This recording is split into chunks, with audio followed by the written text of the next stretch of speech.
एक बार भगवत ऋषिक जी महाराज अपने गुरुदेव के चरणों में बैठ के निवेदन किया कि जैसी आपकी आज्ञा ठीक अक्षरशः वैसे ही वैराग्य से रह रहे। बहुत वैरागी महापुरुष, फिर भी काम वेदना सता रहे। इसका क्या हो सकता है? खान पान की कोई व्यवस्था नहीं, माधुकरी वृत्ति से बहुत एकांत प्रिय, बहुत अद्भुत साधना, फिर भी गुरुदेव ये अंदर काम वेदना का करवा ले आओ। उस करवा में गांव में तो उसे अंडी कहते हैं, बड़ा पेड़ होता है, छोटे छोटे उसके ऐसे बीज होते हैं, उससे तेल निकलता है। तो वो बोले करवा ले आओ, ले आए। बोले देखो इसमें तेल तो नहीं है। बोले नहीं। पानी भरा, थोड़ी देर रखा तो तेल आ गया। बोले जानते हो इसमें तेल क्यों आ गया? क्योंकि इसमें तेल रखा गया था। फिर धोया, फिर डाला, फिर देखो फिर आ गया ना तेल। बोले अब देखना। और उस करवे को रसोई मनिया की गई थी तो ढेर सारी आग थी, उसी आग में रख दिया।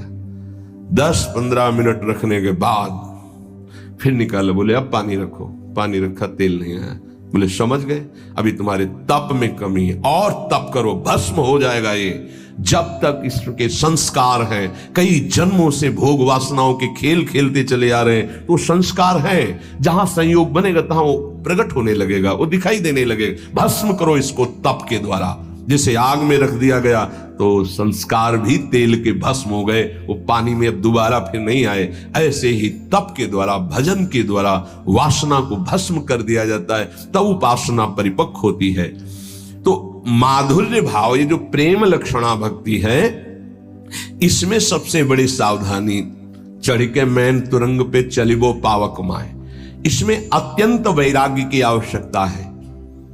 तो जो प्रारंभ से एकदम जुड़े हो, सही दिशा नहीं मिली, गुरुजनों का सही निर्देश सानिध्य नहीं मिल पाया, तो वो फिर इसी में भटक जाते हैं, इसी में भटक जाते हैं संसार मार्ग में। क्योंकि हृदय में एक द्रवण क्रिया होती है, उस द्रवण क्रिया के लिए वैराग्य की बाढ़ होनी चाहिए, वैराग्य की कसौटी। अगर वैराग्य की बाढ़ नहीं है तो द्रवण क्रिया फैल जाएगी।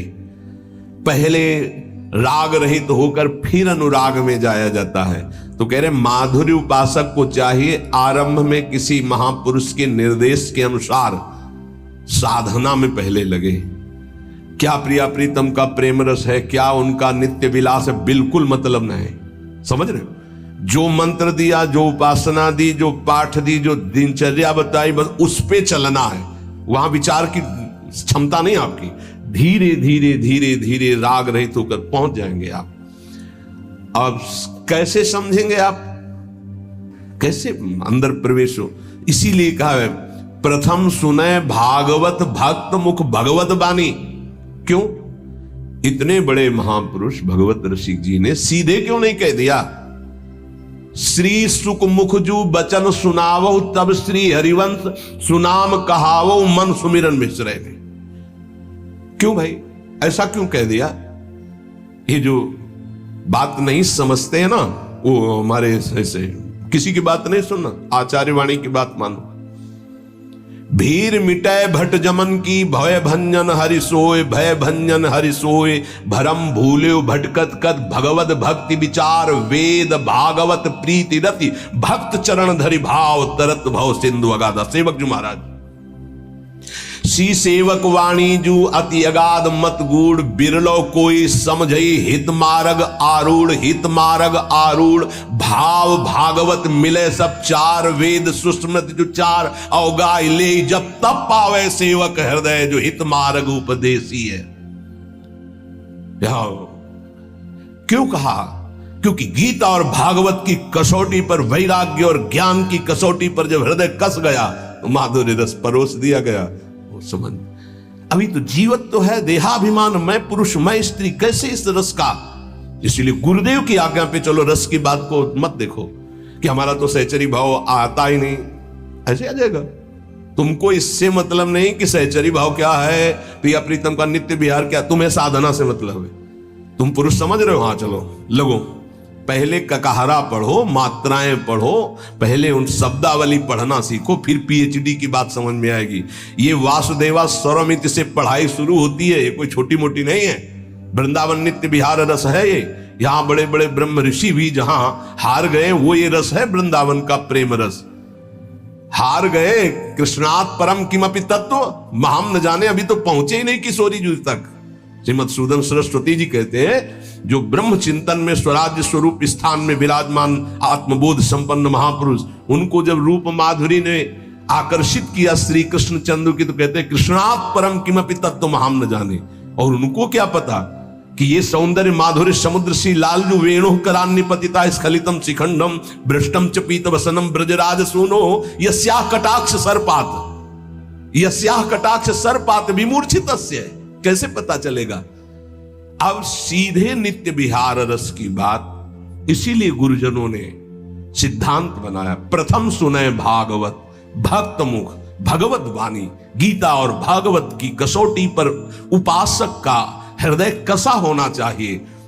आसपास पात्र मेड़ मजबूत है, रस डाला सीधे उसमें सुरक्षित है, नहीं तो द्रवित हृदय और फिसल गया तो ये फिर संसार में चला। तो उपासक महामाधुर्य रस की उपासना वाला पहले गुरुदेव प्रदत्त साधना में प्रीति करे।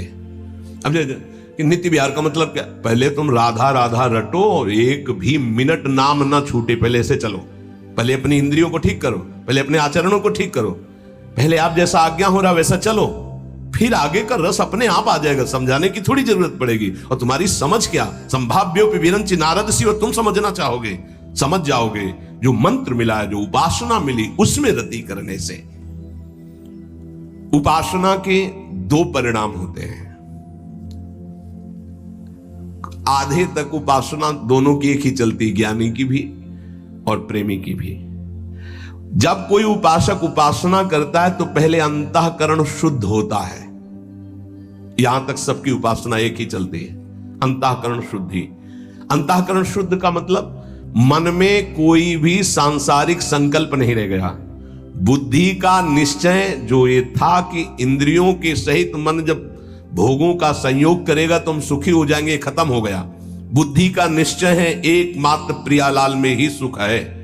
मन संकल्प विकल्प छोड़ दिया संसार की, चित्त की वृत्ति भगवदाकार हो रही है, अहम दासत्व में बदल गया। यह है शुद्ध अंतःकरण भक्त का। और ज्ञानी, उसका शुद्ध अंतःकरण जहां हुआ था उसे अनुभव हुआ, मैं स्थूल नहीं, सूक्ष्म नहीं, कारण नहीं, आत्मस्वरूप। और अपने आप उसका राग तीनों शरीरों से खत्म, क्योंकि शुद्ध हो गया ना तो दिखाई दे रहा, और अपने आप में स्थित। अब वो दृष्टा मात्र है, गुणानुगुण वर्तनते। यहां तक एक चलता है भक्त और ज्ञानी। अंतःकरण शुद्ध होने वो निकल गया दासत्व की तरफ और वो निकल गया स्वरूप में स्थित होने की तरफ। आत्मनिवेदन करने वाला उपासक मोक्ष पदवी की भी इच्छा नहीं रखता, फिर अन्य इच्छाओं की तो बात जाने दो। आत्मनिवेदन आराध्य देव को, ये नवी भक्ति है। जब तक उपासक के अंदर वासना है, काम है, नाना प्रकार की इच्छाएं हैं, तो साधना पर ध्यान दे। साध्य की दिव्य लीलाएं जो नित्य विहार रस की हैं, वो चिंतन करने का अधिकार नहीं। ये तो निर्खत नित्य विहार पुलकित तन रोमावली आनंद नयन सुधार, यह जो कृपा हरिवंश की। क्योंकि वाणी जी समर्थ है, वो स्वयं प्रकाशित हो जाती है हृदय में।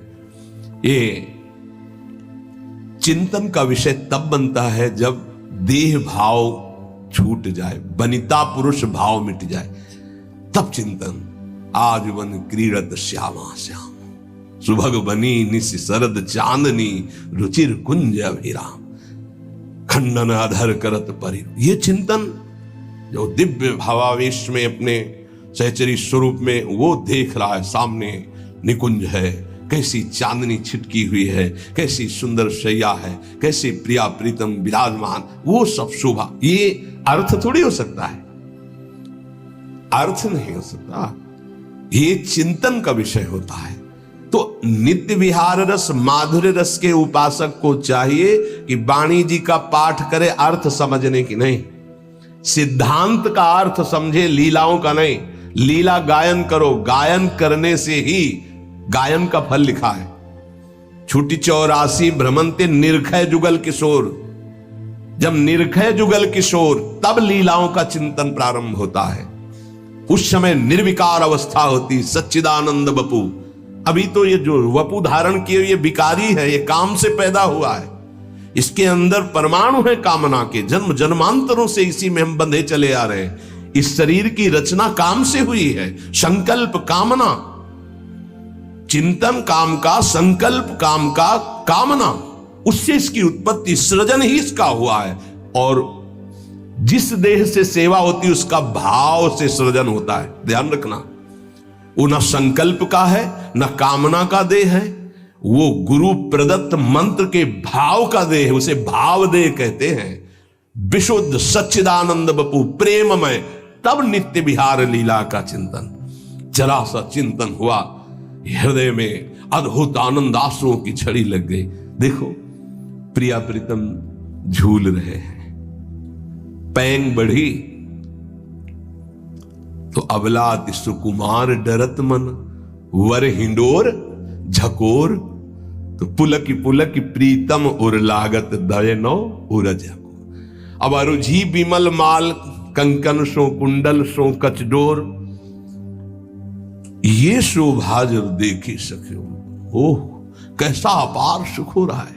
तो दय असीस हरिवंश प्रशंसत करी अंचल की। जो आचार्य हरिवंश महाप्रभु जी जो हित सजनी स्वरूप में है, आशीर्वाद, ये सुख जब इन नेत्रों से देख रहा है उपासक, इतनी सामर्थ्य, तब उसका सही भाव और अर्थ समझ में, शब्दावली से नहीं समझ सकते हैं। इसीलिए गुरुदेव भगवान का आदेश, महापुरुषों के रसिकों की बात माननी कि वाणी जी का अर्थ नहीं, गायन करो, गायन करने मात्र से छुट्टी 84 भ्रमंते निरखय जुगल के। पहला तो यही है कि भवजल निधि को नाव और काम पावक को पानी। गाते गाते देखना तुम्हारा हृदय कैसे निष्काम हो जाता है। निष्काम हृदय ही प्रीति रस में। अभी तो बहुत कूड़ा करकट, तो वाणी जी गाओ, नाम जप करो, श्री जी की सेवा करो, आठों पहर जो कर्तव्य कर्म है धर्म पूर्वक करो, भगवद अर्पित करो। निष्कामता पहले जागृत होगी, फिर प्रेम मार्ग का रहस्य आए। जैसे हम इंटर कॉलेज है और वो कक्षा 1 से लेकर 12 तक है, तो हम पढ़ाई 1 से शुरू करेंगे कि 12 वाले स्कूल में बैठ जाएंगे। ऐसे ही ये जो नित्य विहार रस है, ये साधारण से लेकर असाधारण स्थिति तक पहुंचाने के लिए है। तभी कहा है श्री सुखमुख जो बचन सुनाओ। सेवक जी कह रहे श्रीमद् भागवत और भगवत गीता जी इस साधक की कसौटी है साधना की। ज्ञान वैराग्य भक्ति रस से परिपूर्ण, तब जाकर आत्मसमर्पण और फिर पाई रस भक्ति। गूढ़ जुग जुग जग दुर्लभ भो इंद्रादि विधिम।